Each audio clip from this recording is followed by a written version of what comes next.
At 36 years old, Ashley had $42 to her name, a suitcase full of regrets, and no one left to call. She wasn't just broke. She was invisible, heartbroken, alone, forgotten by the world, and by herself. 10 years in a corporate job. A long-term relationship she thought would last forever. She followed every rule they told her to follow. Study hard. Work harder. Be good. Be quiet. Be grateful. But on a cold Thursday morning, everything fell apart. Her fiancé walked out the door. Her job let her go.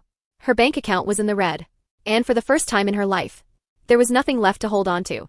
So she did the only thing that made sense. She packed a bag and disappeared. But what happened next? No one saw it coming. Not her ex. Not the friends who stopped calling. Not even Ashley herself. Because hitting rock bottom was just the beginning. Because hitting rock bottom was just the beginning. If you've ever felt stuck, broke, or like time is running out to turn your life around, this channel is for you. Here we share real stories of people who went from zero to freedom, from debt to abundance, from barely surviving to building lives they once thought were impossible. So if you're ready to rewrite your financial story, hit that follow button and stay until the end. Because Ashley's story might just be the one that flips a switch inside you. Ashley used to think life was linear. You go to school, you work hard, you get the degree, the job, the partner, and somehow that adds up to happiness. For a while it looked like she had it all. She lived in a sleek downtown apartment with floor-to-ceiling windows. Had a corporate job that sounded impressive on paper. Marketing strategist 6 years in. She even had a ring on her finger. People told her she was lucky. And sometimes she believed them.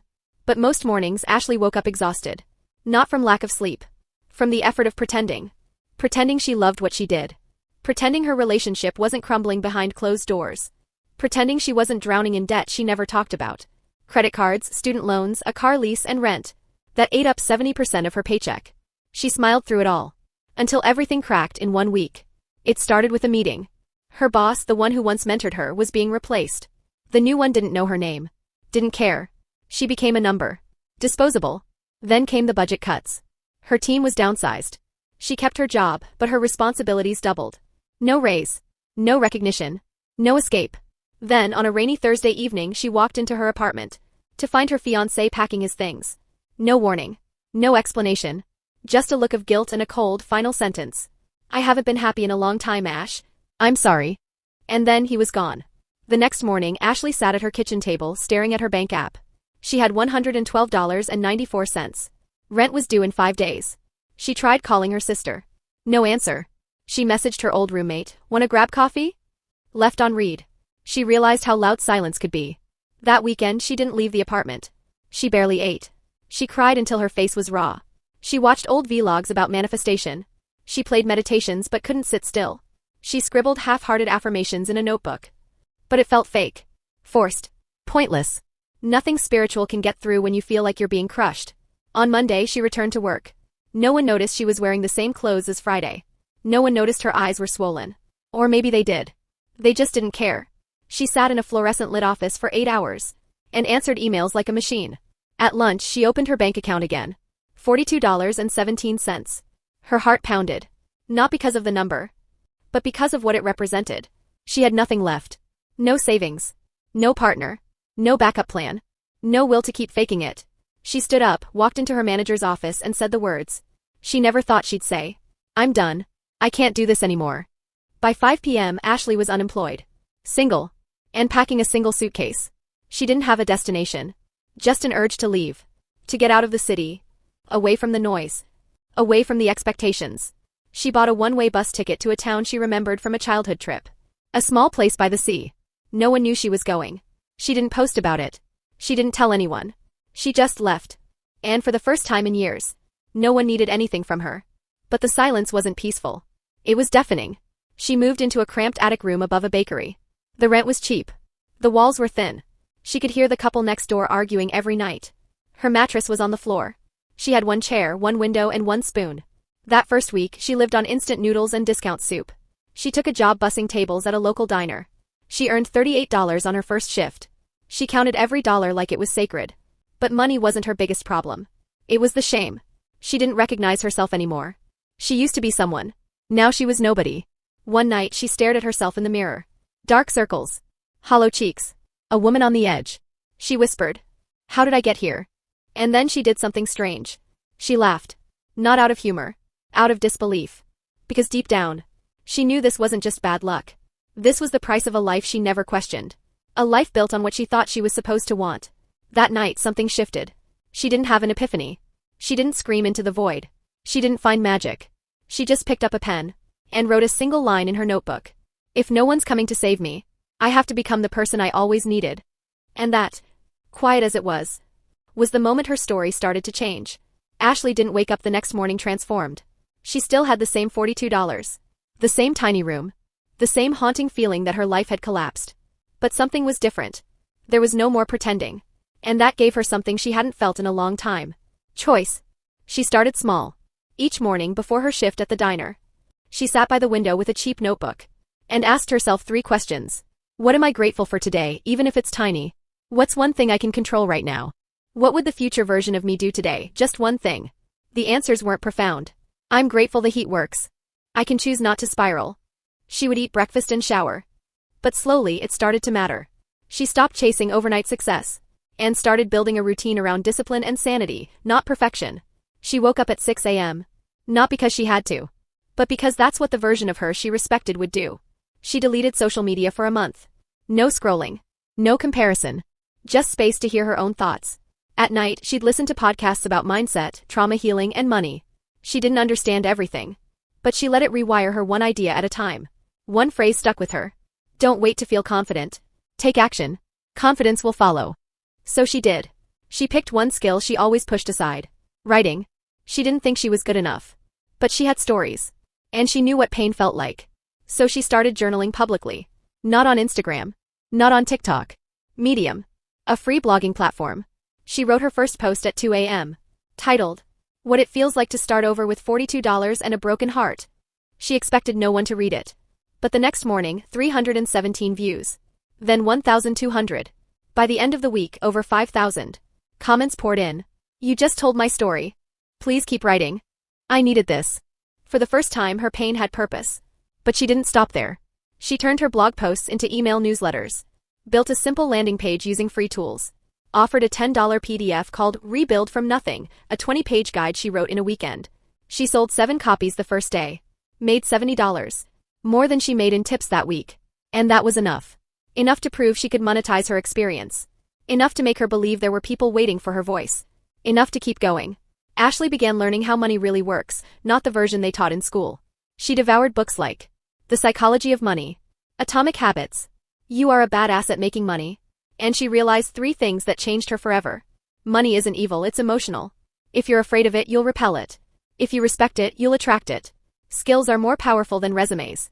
She didn't need a new job, she needed to become valuable. Every dollar has a direction. She created what she called her every dollar map. She split every $100 into $60 essentials, rent, food, $20 tools or education, $10 emergency fund, $10 play or self-care. Even when she had little, she gave her money structure. Structure gave her power. Power gave her momentum. By month 4, she was making $800 per month from her digital guides, freelance writing, and one-on-one sessions she offered through DMs. Her blog hit 10,000 monthly readers. She got featured in a small online publication. A podcast invited her to speak. She nearly said no. But then she remembered the promise she made in her notebook. I'll become the person I always needed. So she did the interview. Cried afterward. And got 400 new subscribers the next day. People began to ask, how did you do it? And she never said, I followed my passion. Or, I manifested a miracle. Instead, she told the truth. I rebuilt my life with $42, a notebook, and one rule: show up, even if I'm scared. Her routines became rituals. Her pain became power. And her voice, once silent, became a brand. But the real transformation? It wasn't the money. Or the audience. Or the interviews. It was the moment she stopped running from herself. And started showing up for herself. Every single day. Success didn't arrive overnight. Ashley still had bad days. Nights when she questioned everything. Moments when she almost gave up. But her life had momentum now. Her business was growing. She was getting emails like, you changed my life. I'm rebuilding because of you. She no longer lived in that attic room. She moved into a small apartment 5 blocks from the sea. She bought real furniture. A real mattress. A coffee table she assembled herself while listening to Beyoncé. She smiled more, laughed louder, trusted herself deeper. She was healing. But the universe has a strange way of testing you. Right when you think you've made it. It started with an email. Subject line: "We'd love to have you speak." A women's empowerment conference in New York. 3,000 attendees. Keynote slot. Ashley read it 5 times. Her hands were trembling. This wasn't a podcast. This wasn't a blog post. This was a stage. A spotlight. Her first instinct was to say no. But she didn't. She sat with it. Then whispered. She would go. The version of me I admire, she'd go. She spent weeks preparing. She practiced in front of mirrors. Rehearsed walking in heels. Rewrote her speech 12 times. On the flight to New York she cried. Not from fear, from gratitude. She remembered that girl with $42 and swollen eyes. She wasn't gone. She was the reason Ashley had something to say now. The night of the event, the ballroom was glowing. Hundreds of women, lights dimmed, soft music playing. Ashley stood behind the curtain in a navy blue dress, holding her speech in one hand, her phone in the other. Just before they called her name, she opened Instagram, a habit she hadn't kicked. She tapped on her old fiancé's profile. And there it was. A photo. Him. Smiling. Holding a baby. With the woman he left her for. Caption: "Welcome to the world, baby girl. Daddy's got you." Her chest tightened. It wasn't jealousy. It was that old wound cracking open for one last time. They called her name. She walked onto the stage. Heart pounding. Vision blurry. She stood in front of 3,000 people. And forgot the first line. Silence. Then she took a breath. Put the note cards down. And said, "I was supposed to start this speech with something polished. But the truth is, tonight reminded me of the moment my life fell apart." She told them everything. Not just the shiny parts. But the pain. The debt. The loneliness. The $42. The attic. The heartbreak. She told them about the baby photo she'd just seen.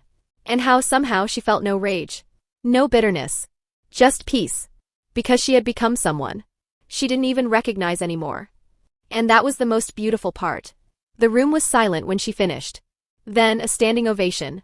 Not because she was perfect, but because she was real. That night she sat in her hotel room, still in her heels, watching the city lights through the window. And she finally understood something no podcast had ever taught her. You don't become successful by fixing everything. You become successful when you stop needing to be fixed. The next morning her inbox exploded. Podcast invites. Interview requests.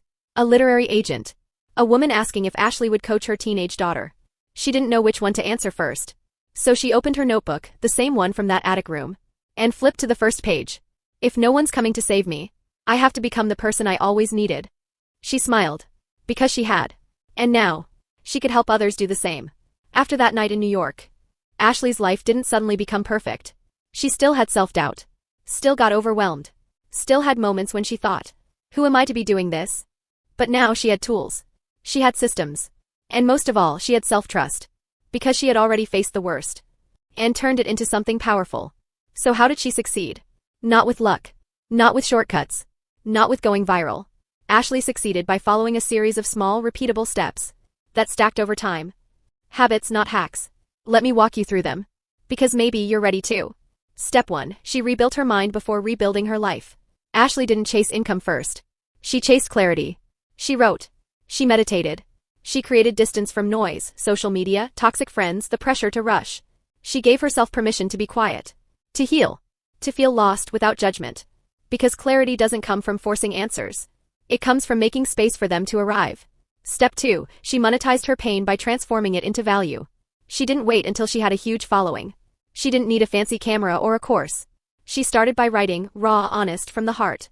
And then she asked, how can I help someone who's where I was 6 months ago? That question led to her first $10 product. A simple PDF. No fluff, just truth and tools. People paid not for the perfection, but for the perspective. Step 3. She kept it simple, but she stayed consistent. Ashley made one promise to herself. I will show up for 90 days, even if no one notices. She created every day. One blog post. One email. One voice note. Even when it felt like no one was listening. But momentum doesn't come from being seen. It comes from showing up.